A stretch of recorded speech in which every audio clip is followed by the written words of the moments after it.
Stay hungry, stay foolish. As always, thanks to our sponsor, Zai. Zai is a global fintech supporting digital native and non-native businesses in the financial services sector. You can check them out at hellozai.com. Our guest today is in person, our first in-person episode ever, and that is thanks to the sponsorship by Zai. We have further investment to have new cameras. We have several of them on us now. It's kind of uncomfortable, right, Craig? His book is Business Book of the Year in 2020. He published it during the pandemic, and the pandemic only accelerated the need for this book. He is author of The Human Edge. Greg Orme, welcome to the show. Great to be here in Dublin, Aidan. It's fantastic. Does that mean you're going to pay for my flight now? Now you've got sponsorship. That's fantastic. Thank you. Damn it, I shouldn't have said it yet. So great to have you with us, man. Great to meet you, because you've been on the show before. I have, and we were saying, weren't we, just before we started recording, I feel like you're a mate, a friend, even though I have only met you now for an hour, but we got to be friendly during the lockdown. I came on your podcast. I dropped something in your coffee just to say. Yeah. I'm feeling a bit woozy. So it's really great to be here. Yeah, and it's funny, that thing you said, I said this, and I'll share this with our audience as well, the bond you make through the show is just incredible. I find it so incredible, and it's lovely, and it just actually reinforces this concept I think about life, that this whole concept of spaceship Earth. I don't know if you've heard about this, but no. The concept is essentially that we're all swirling through the universe on this spaceship Earth, and it's got limited resources, and there's no passengers, there's only crew. So we're all there to actually help each other in some way, and it's a great mental model that I have that's very useful, and so useful for your book, The Human Edge, as well. Yeah, that's great. Well, good to be on the deck with you. I think one of the reasons I connected to you, Aidan, is that you are a genuinely curious person. I don't mean in a weird way, like curious. I mean, you are genuine. You were so curious about the book, and I know you read all the books of the people who come on the show every week. And but that must give you an amazing perspective. So it's amazing, and one of the things you talk about in the book is the 4 C's. We're going to get into that, but the other thing that I find it incredible. So we'll talk about the 4 C's in a second, but also the E that we talked about. Yeah, it's empathy, and empathy is so important for this world we're going through, and I like that aspect of empathy from Spaceship Earth as well. The whole aspect of, well, I can't be judgmental of this other person, or I can't cast assumptions because I actually have no idea what's going on inside their world, because we're all subject to these biases that make us human. Yeah. And I think, obviously in the book I write about the human capabilities that we need as people and as leaders. And that I was writing that before all this crazy COVID stuff happened. But I don't write a lot about empathy in the book, but to me, it's one of those human capabilities that's accelerated through this weird period, because we've seen our own mortality. I've lost people, older members of my family. We've seen that life can be a bit absurd and strange and cruel. And also, they're just, obviously we'll talk a little bit about organizational leadership today, because that's, where we both spend a lot of our time.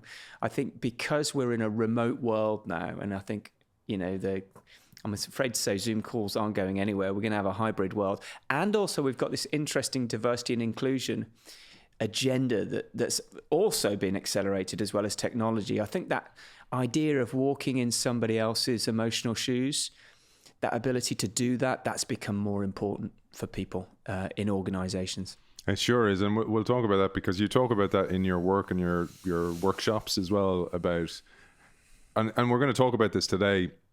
It's not just about the 4 C's, it's about actually implementing them in the organizations as well, because that's the hard bit. Talking about them is the easy bit. So maybe we'll how about this? So I shared with you beforehand, there's an Apocalyptic Vision put out there on the internet, and it was with Elon Musk in one of his many interviews. And what I'll do is I'm going to share a little excerpt of that, and then we'll dissect it. The first one is where he talks here on this little clip about the idea that AI is an existential threat. In the past, it has been bad, but not something which represented a fundamental risk to the existence of civilization. AI is a fundamental risk to the existence of human civilization, in a way that car accidents, airplane crashes, faulty drugs, or bad food were not. They were not. They were harmful to a set of individuals within society, of course, but they were not harmful to society as a whole. AI is a fundamental existential risk for human civilization. Elon Musk. What do you make of that? Well, what can we say? It's classic Elon Musk, isn't it? He gives this big apocalyptic vision of AI, which is not new to anyone. Let's face it, when anyone's been talking about AI for the last 10 years, the sort of lurid headlines have been about the Terminator, the whole Skynet thing.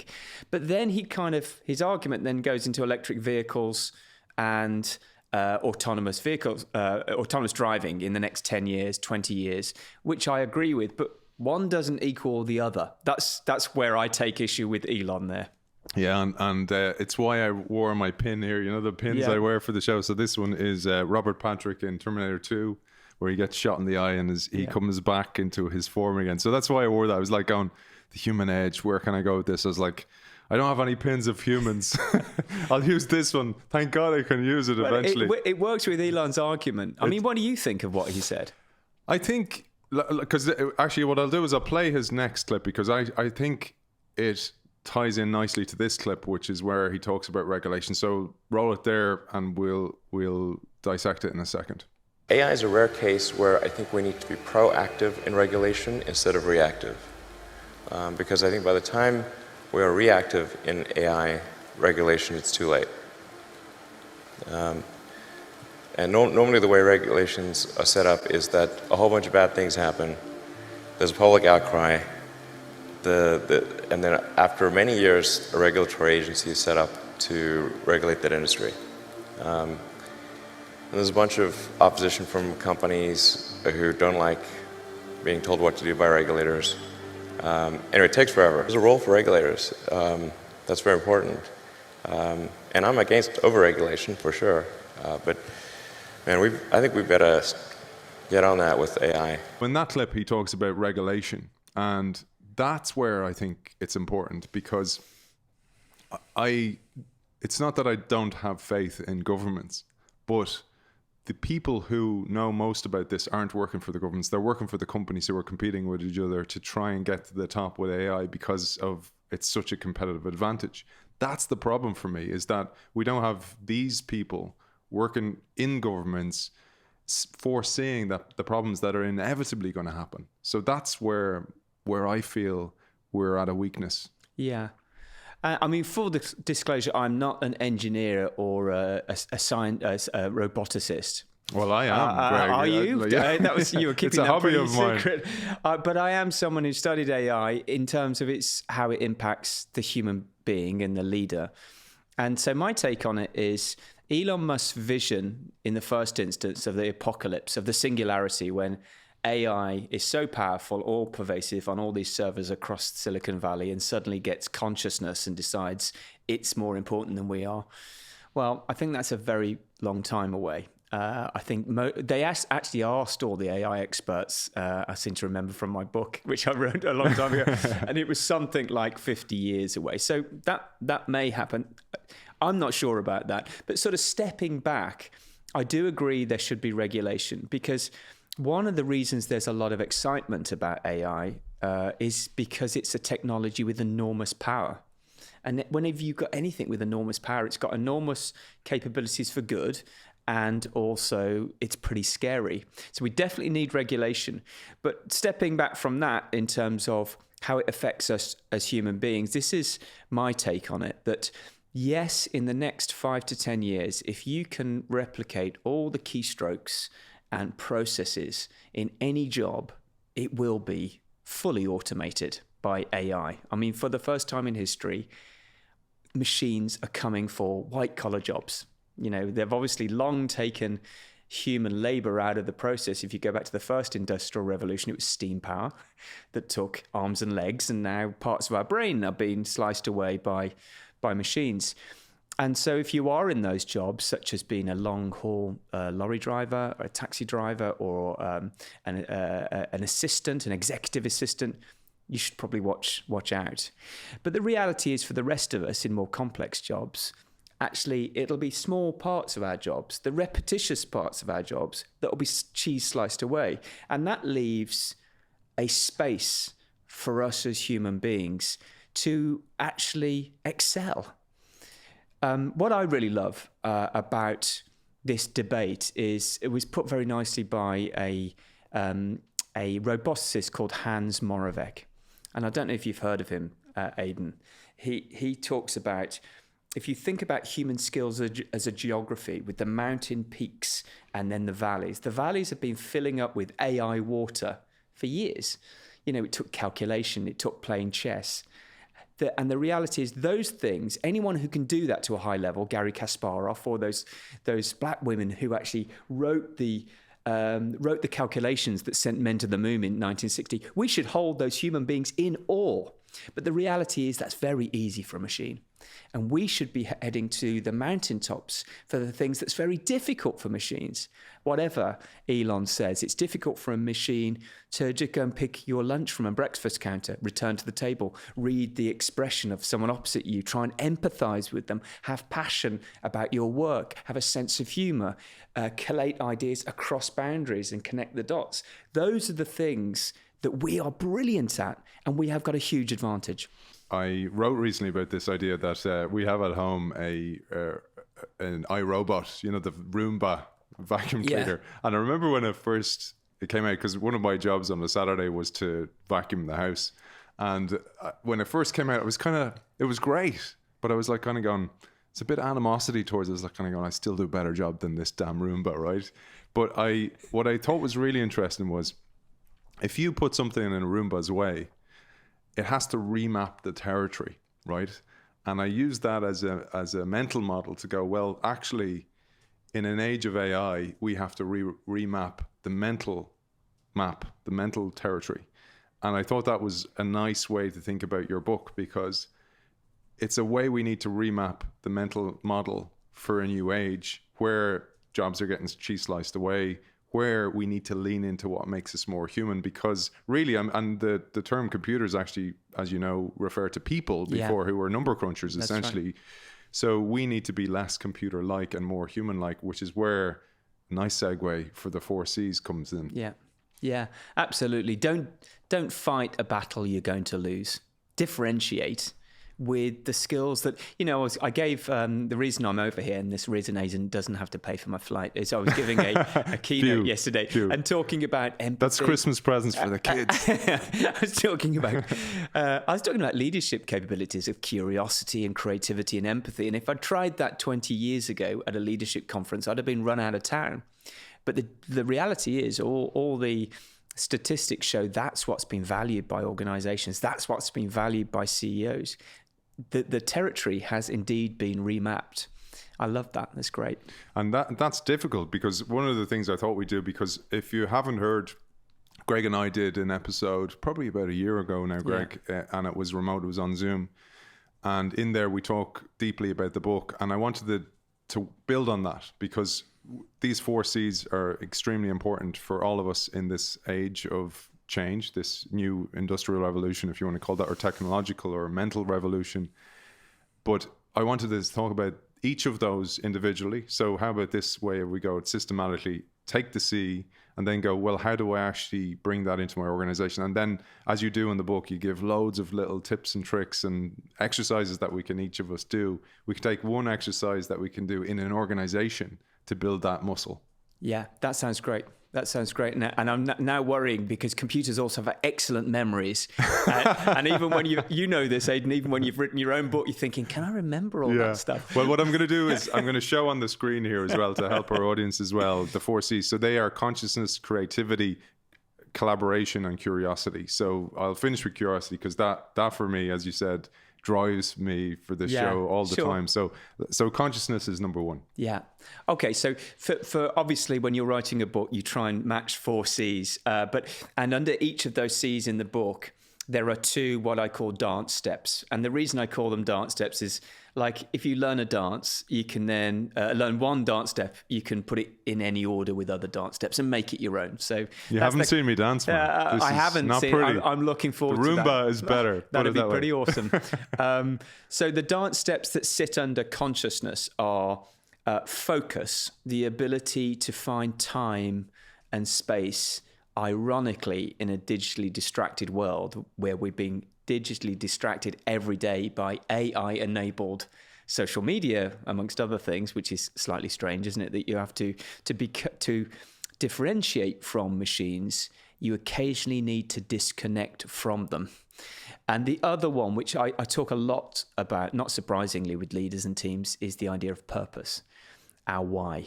Rather than not what we do, not how we do it, but why we do it, because that's a very human idea. If you think about computers, they don't really think about why they do what they do.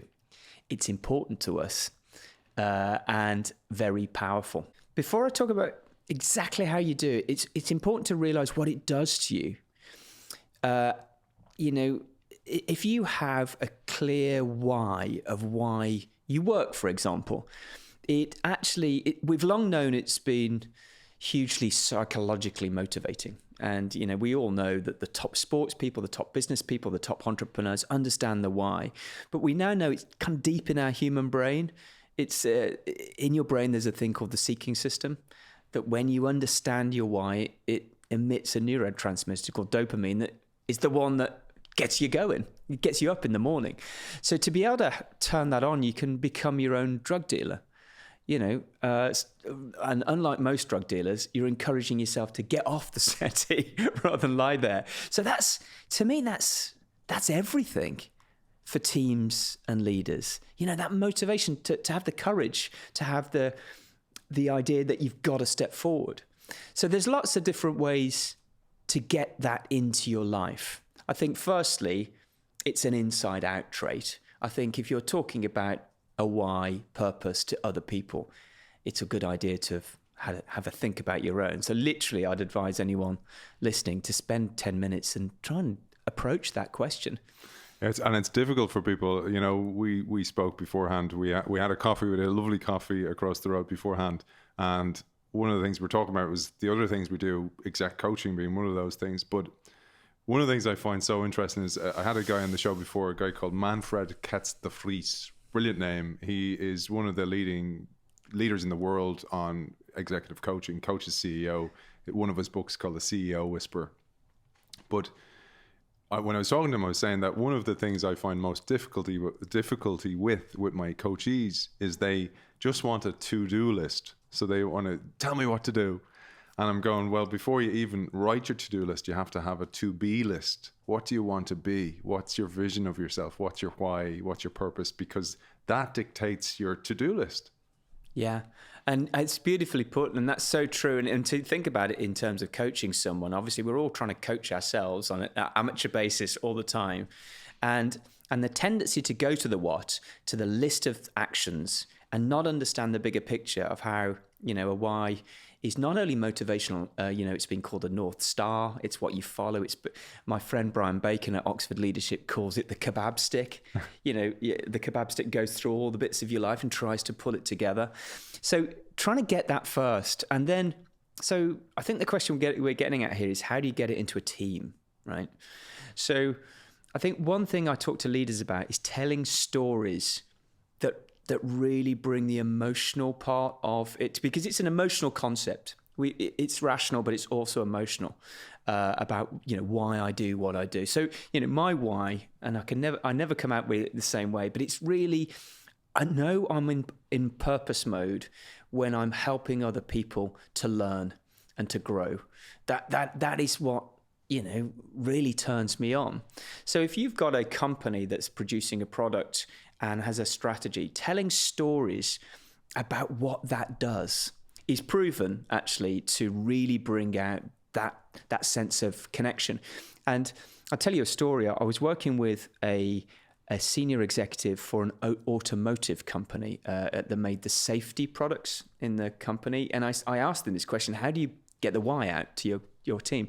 So he said, every year we have a mangled car and we put it in the atrium of our large factory, and the 1,000 or so workers gather round. And next to the car are some people. And last year it was a family, a husband and wife and 2 small children. And we simply tell the story of why that family is there. And they are only there because of the safety features manufactured in that plant. Now, just telling that story, I'm not even involved, and I can feel what left I've got of the hairs on the back of my neck standing up. That is purpose. And that is leadership with purpose, connecting people to the ripples of how you're affecting other human beings. So I love that, by the way. That's just a wonderful way of doing it. But even that, the storytelling evokes imagery, and we're visual animals. Like, I mean, I find that fascinating that, yes, many of our audience will be listening on audio only, but we are storytelling animals. We're visual creatures. Back 200,000 years ago, when we were on the great savannas, we navigated the world by vision, while all other animals navigated by sense of smell, so their pheromones. And we forget that. And that visual is created through storytelling, no matter what the medium is. And it's just so powerful. And even that story, it does really evoke so many emotions. Moving on then, because this is tightly connected to the next one. And I'm skipping curiosity, which comes next in the book. But I wanted to go to creativity. Yeah. Because in so many organizations, there's this huge desire for creativity. There's an espoused, we're a creative organization, we're an innovative organization. It's written on the walls, it's written in mission statements. But then when creative people join those companies, they quickly get ostracized or ejected or jettisoned from the ship of the organization. And that's a huge problem, because leaderships want it, but they don't know how to welcome it or create the environment for it. Yeah, that's so true. And as you know, the Human Edge is like this manual for everybody. I actually deliberately wrote it not as a leadership book, although in my work I use it as a leadership framework. My first book, The Spark, was how to lead and manage for creativity. And to cut the story short about what that book's about, it really is about your job as a leader, where creativity is concerned, is about crafting the environment. Because that is everything about whether people will bring this innate thing that we have. We're all creative to a different sense, but we've all got creativity within us, the ability to join the dots, come up with something new. It's a human attribute, but it's very, very inhibited by environments that have any fear in it. Fear kills creativity, stone dead. But also you need to provide a resource of time for people to think, to work together, to collaborate, to use their collective intelligence. We'll get to curiosity in a minute, but to be curious, to learn, to gather the cognitive fuel. So one of the things that started me on this whole journey about 15 years ago was the knowledge. There's an American academic called Teresa Amabile, who was kind of doyen of the creativity world. And she did a study, a very big study of most organizations, and came up with a really rather depressing conclusion that creativity is killed more often than encouraged in organizations, and it's mostly accidental. So there's a balance. I used to call it the yin and yang of creative leadership between these things. Of course, we all have to deliver and execute, which means just getting things done. That's business, right? And the reason creativity sits rather uncomfortably in business is it's on a balance. You have to occasionally, as a leader, switch focus and say to your team, right now we're opening up this space. We're going to take time. We're not going to be right. We're going to experiment. Mm-hmm. And it's the leader's job, and it's probably more sophisticated than any leader's job in industrial history, to do that, to go between execution and creativity and hold that tension. That tension is the hallmark of innovation, really, isn't it? It's the tension between leadership and management, between explore and exploit is just other language for that Alex Osterwalder, for example, uses. That's magnificent, just again to evoke those visions in everybody's mind. So that's kind of, but what's the how of that then? So Amy Edmondson was on the show before talking about her wonderful findings on psychological safety. And one of the ways I kind of processed that was that there's a great I don't know how to pronounce his name, but Chich Nan Han or something like that. He's a Buddhist monk and he's all these wonderful books. But he said, when lettuce doesn't grow, the farmer doesn't turn to lettuce and go, grow, goddammit, lettuce. It's like, it doesn't blame the lettuce. What you do is you actually look at the environment, and the same idea about the leader of an organization being the cultivator of the soil to create the right environment in order for the crops to grow, to pick weeds if they need to be picked, to add nutrients if they need to be done, to till the soil, to water it. That becomes so important. But how? So the shift from that tension of the way things used to be, where I was measured on my results, my technical skills, to creating the environment, is a difficult one, because that needs a different expectation on leaders in organizations. And that for me, I see as a huge problem, because that means the board need to change. And oftentimes the board members are from the way things used to be. Yeah. And that's, well, take that last point. There's quite a few questions in what you were just saying there, but you know, you and I both work on organizational transformation and leadership. It's so much easier when it's coming from a hierarchical position, because that's the way the organizations run. And so often it's not. The board gets you in and goes, will you deal with those people? We're fine though. It's always a bit like, well, I think you need to rethink that. Yeah. But the question, you know, how do you do creativity is obviously kind of a big area. But let's start with Amy Edmondson, because I'm a fan of hers as well. And we're talking about environment. I think one of the key things, we talked about fear, and that's obviously the title of her book. By the way, there were really interesting experiments they did on rats. And they had rats in a cage who were playing. And by the way, rats giggle. Did you know that? They have this high-pitched giggle. It's really cool. And then they put a cat's... Thankfully, I don't know. some cat fur in the cage, and the rats just stop playing. Wow. And we humans are just the same. As soon as we have a fearful environment, we stop playing. So that's why her book is such... I think that her book and the science that surrounds it on psychological safety, I think, is one of the big pieces of leadership knowledge that anybody should know about.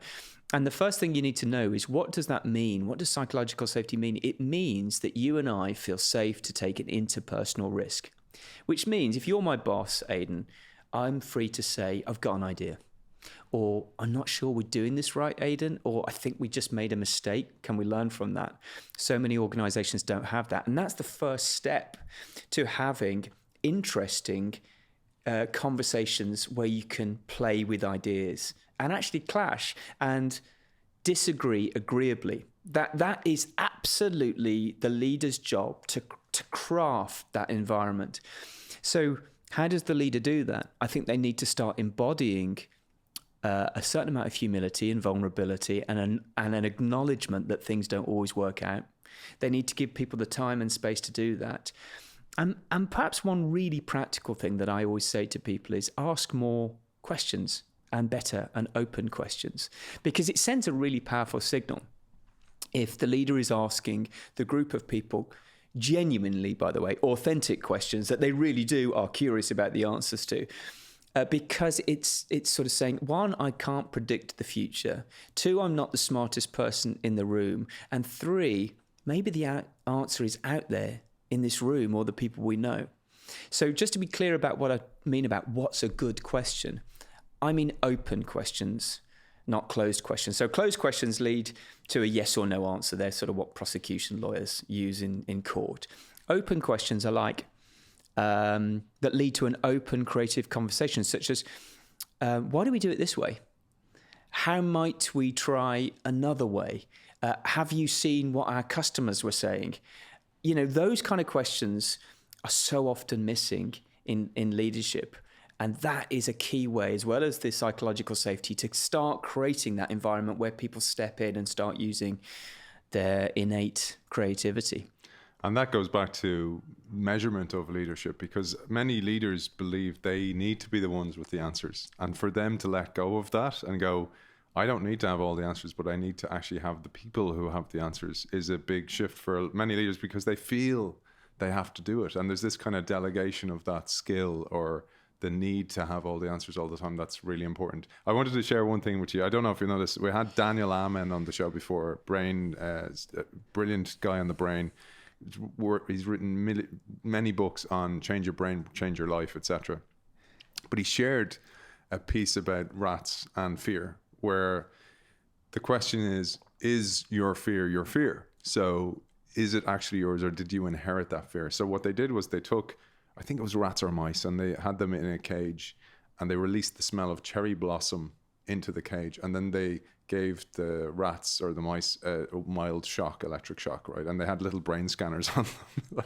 Imagine these little tiny brain scanners. And then, because they have a quick life cycle, they did it with the offspring of that batch. And they just released the smell of cherry blossom in. And the, again, brain scanners, the amygdala, so the fear centers of the mice lit up, right? But then they did it with the grandchildren. Same thing happened. They never had experienced the fear, the reason for the fear, the shock, but the smell had triggered them and primed them for the fear. And I always think about that when it takes a long time to change the culture of an organization because of that, because sometimes the fear lingers, and you can't just get rid of everybody from an organization when you're leading a transformation effort. You need to actually gradually do it and show people that it's a safe environment. And this brings us beautifully to the next one, which is collaboration, this collaborative environment where, yes, I disagree with you, but I'm not, again, fearful of disagreeing with you. And I actually just wrote a blog today about this, that they measured the brains, the fear centers again of the human brain, and they showed when somebody does that and they speak up against the majority consensus, the fear centers light up. So it's not easy for that person. And I want to recognize that to our audience as well. Because many of you listen to the show, that is not easy to be able to speak up, but you need that collaborative environment in order to have more people do it. Yeah, absolutely. And so collaboration, again, is a huge book, and people, have written brilliant books just on one aspect of it. And obviously it's only a quarter of my book. So, terms and conditions apply what I bring to the world of collaboration. But because the book was written with consciousness, we've done it slightly out of order, but that's fine because it starts with consciousness, curiosity, creativity, collaboration. The way I frame collaboration, because this was really aimed at the individual, was if you are purpose-led, you therefore have the courage to step into a different kind of world, to stretch yourself. If you've got the focus, you've time. If you're curious, you gather the cognitive fuel and ask the right questions, which actually gets you to be more creative. So the way I framed collaboration was, well, if you're having ideas, you need fellow human beings to tell you if you're going crazy or not. Because let's face it, even the most talented people, most of their ideas don't work. They're not great. It's only a small portfolio of your ideas that are worth taking forward. So you have to go and experiment in the real world. And what I advise people to do, and the science is supporting this, is to form a wider network of people. Like you and I, got to know each other through this podcast. And it's, we know lots of people, but when we had a coffee before that, when I was listening to you telling me about your business, my brain was pinging. I was getting new, interesting ideas. And that's what we need as human beings. We need a network of fellow collaborators. It will make us far more innovative and creative. And all the science shows people with what they call weak ties in their network, i.e. lots of people outside of that Dunbar's number of 150 people we know really well, they are more innovative because they're just simply getting more information and it's challenging them. But to come back to kind of collective intelligence, that part of it, I think I'll just tell the story of the brain trust at Pixar because I think it's a good one. It kind of shows you what it is. And so this is the story of that Ed Catmull, who is the founder of Pixar, which I think is probably one of the most consistently creative and commercially successful organizations around. So I use it a lot as an example. He says those brilliant movies, The Incredibles and Toy Story, when they first muted as an idea, he calls them ugly babies. Which is a horrible phrase because you don't want any baby. You don't want to be let's face it, most I always have that where somebody kind of goes, "What do you think of my baby?" And I'm like kind of going, "Yeah, it's pretty ugly, actually." And I'm terrible at hiding it. Like, I just don't answer. Let's just pause on that. I'm going under a tunnel. Aidan get thinking, God, that's a really ugly baby. But this is kind of ideas, and because we've all seen the finished products and they're not ugly babies. The Incredibles, I mean, I watched it 10 times because my boys were pretty young at that period, and I thought it was really good. So if you go back, it was an ugly baby when it started. It was misshapen, the characters weren't there.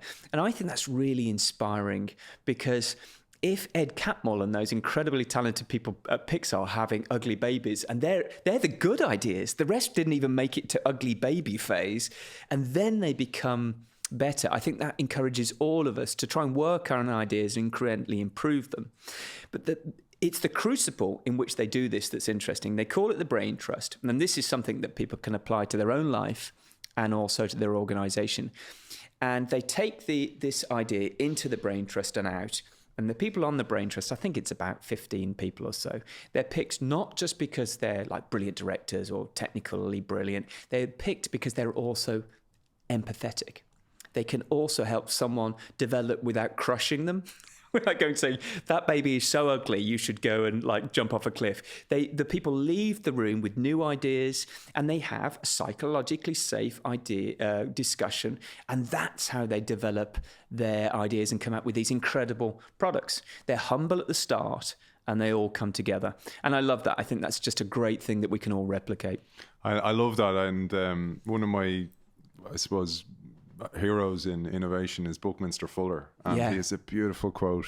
There's nothing in a caterpillar that tells you it's going to be a butterfly, and that's what that says to me, is that somebody may have the most embryonic idea, but you don't know how it's going to play out, and you can't crush it on somebody, not at the early stages. You can, and I think this is why the importance of an MVP, a minimal viable product. Get it out there, see, do people like it?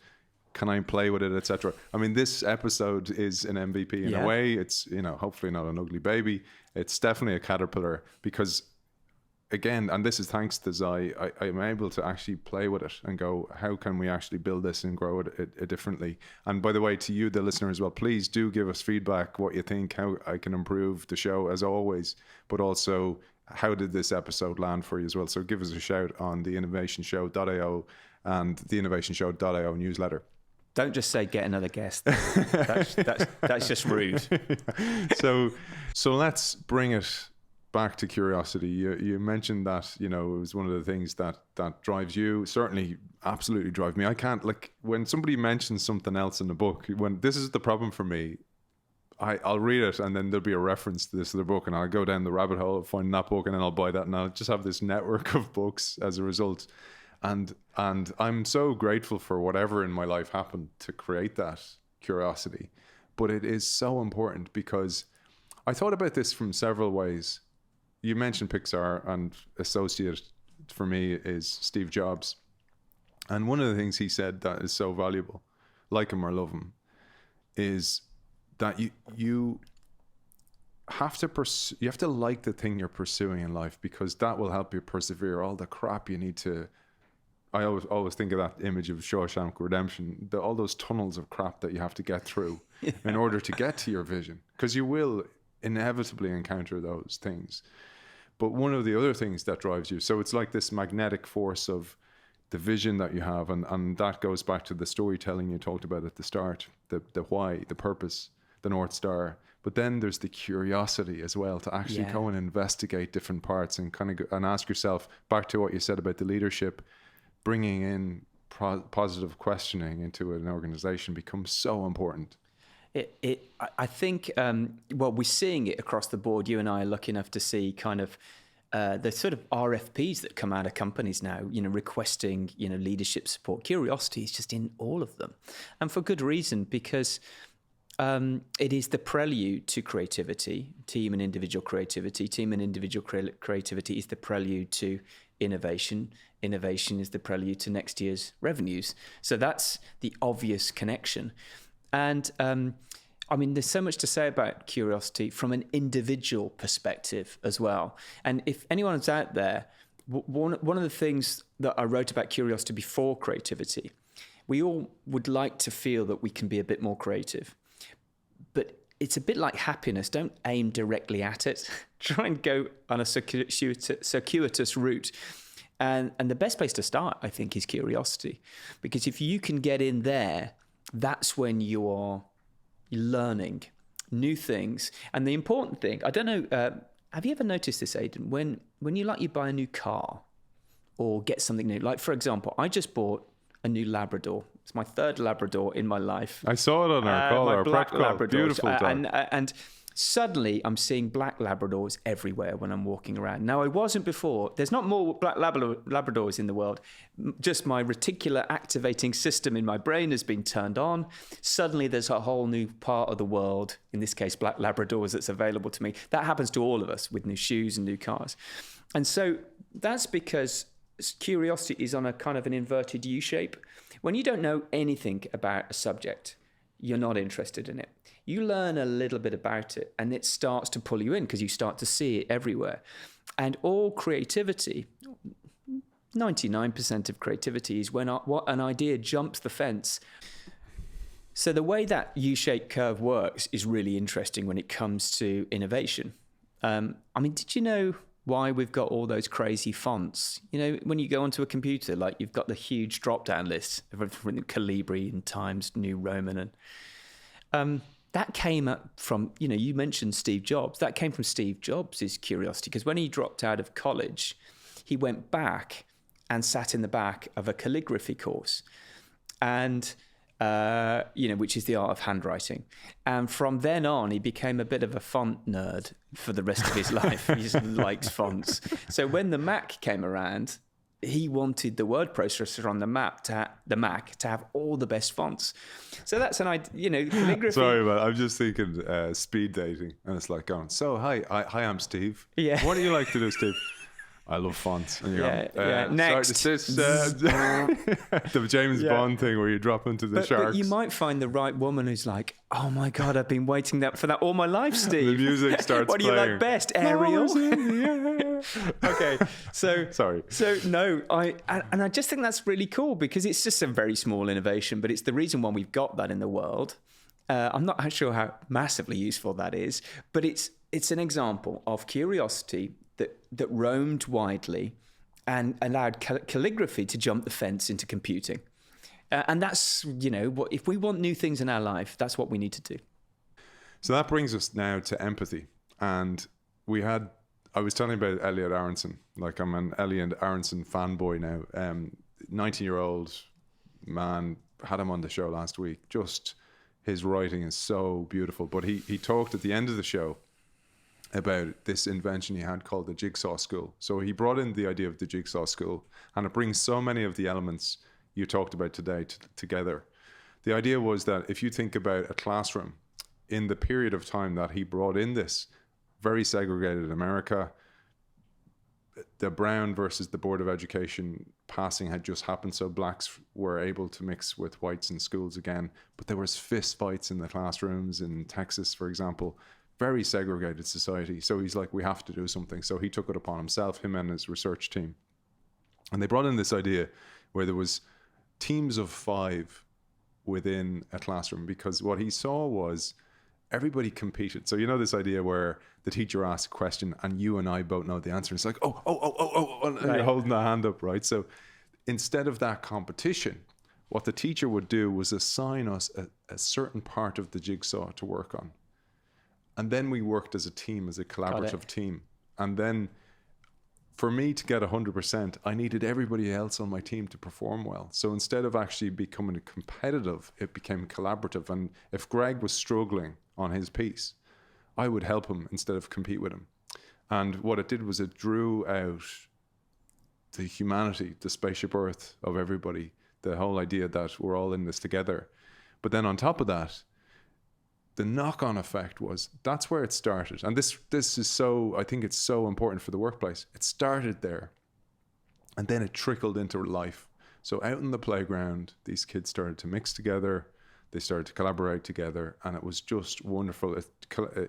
We finished that with a really tear-jerking story. So this little kid called Willie Johnson, the teacher decides to bring them to this really poor class from a very underprivileged background, bring them to a museum. And they had looked at a picture of this artist had drawn of him and his mother holding hands. And she goes, why do you think, great question, right? Why do you think the artist drew this picture of him and his mother rather than just keeping the photograph. So class goes quiet. They all consider this. And this kid, Willie Johnson, in the back class, smallest kid in the class, never spoken. He had lost his mother to a drug overdose. He pipes up and he goes, and he points to the hands on the portrait that the artist has drawn, and he says, because he wanted to capture the softness of her hands in that picture. And the whole class just quiet, which, as Elliot said, was a miracle in itself. First time class has ever been quiet. Wow. But then the bully of the class, biggest guy in the class, goes over to Willie, and she's gone, what's going to happen here? And he hugs him, and the whole class come together and hug. And it was just, talk about the power of storytelling. Yeah. That, for me, was like, that is empathy. And it started with a mechanical thing, changing the environment, changing how people collaborated together, trickles into real life, and all of a sudden you have true empathy. Yeah. And, you know, I think we talked at the start, didn't we, about why empathy is more important in organizational settings because of hybrid working and because of a generation of people that want to feel like they're understood and they're nurtured. But, you know, if we just finished by thinking more broadly about the era in which we're living in an era of digital tribalism, of political divisions across the world, in the United States, in the UK. And I think the art of empathy, one, it's like curiosity, by the way. It's not a fixed trait. You can develop it further in yourself. And two, it's never been more needed because, you know, the idea of reaching across to other people that disagree with us and trying to understand what they're saying is incredibly needed. I mean, I don't know if I'm a fan of Brené Brown. Mm-hmm. You know, she talks about sympathy, saying, "Oh, you're in trouble. I'm really sorry. Would you like a cup of tea?" Empathy is so you say you're down in a hole. Empathy is, I literally climb down in the hole and say, I know what it's like to be in a hole. I'm here for you. And compassion is, I'm going to do something to move towards you. I'm going to support you. And that's what we need more of in the world. It's never been more important for human beings to come together when AI and machines are contributing to dividing us. Greg, that is a beautiful way to finish. And the message, it comes full circle. Spaceship Earth, brother. Everybody together. Crew, no passengers. I want to thank our guest today, first in-person guest. Hopefully you like the experiment. It is a caterpillar, hopefully become a butterfly someday. Never quite get there, but he is author of The Human Edge, How Curiosity and Creativity Are Your Superpowers in the Digital Economy. He is Greg Orme. Thank you for joining us. It's been an absolute brilliant honor to be here. Thanks, Aidan. Thanks so much. And as always, thanks to our partner, Zai. Zai is a global financial services company supporting innovation in all its forms, including this show. Thanks to them. By supporting them, you're supporting us. Go to hellozai.com to find out more.